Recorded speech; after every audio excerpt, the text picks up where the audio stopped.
Mga tol, itong si Senator Amy Marcos may inilahad na bagong impormasyon kanina na kung saan sinabi niya na yung isang insider na kakilala niya nandun mismo sa loob daw ng meeting room kung saan nandun rin si BBM tsaka yung mga alipores nito.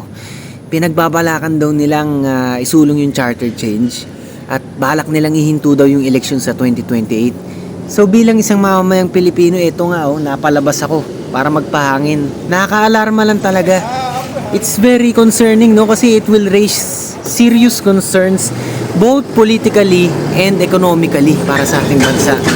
Politically, dahil unang-una dyan, pag naging parliamentary government tayo, dalawang forms yan, no. Una is yung magiging single chamber kung tatawagin nila. Pag yun ang nangyari, yung mga senador, mawawalan na ng kapangyarihan yan dahil magiging kapangyarihan na lang nila is equal sa mga congressmen ng House.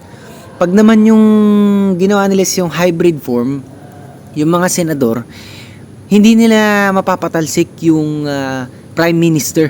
Kasi magkakaroon ng prime minister niyan sa parliamentary pag yung hybrid form.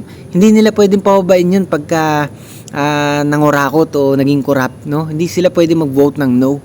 So, para sa akin, hindi yan magandang idea, no? Para sa akin, pansariling interes.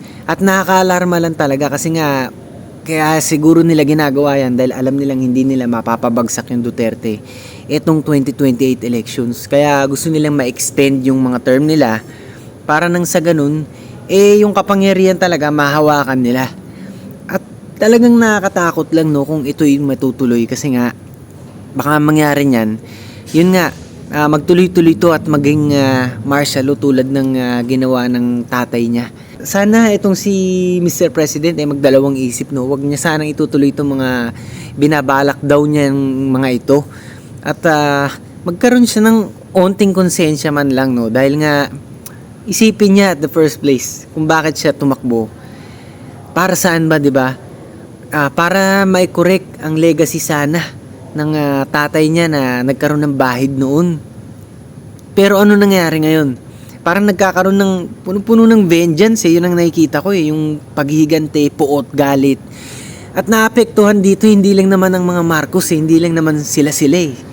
Naapektuhan dito mga ordinaryong mga Pilipino na walang kinalaman sa personal na vendetta ng mga Marcos sa mga nakaraan nung 80s, 90s.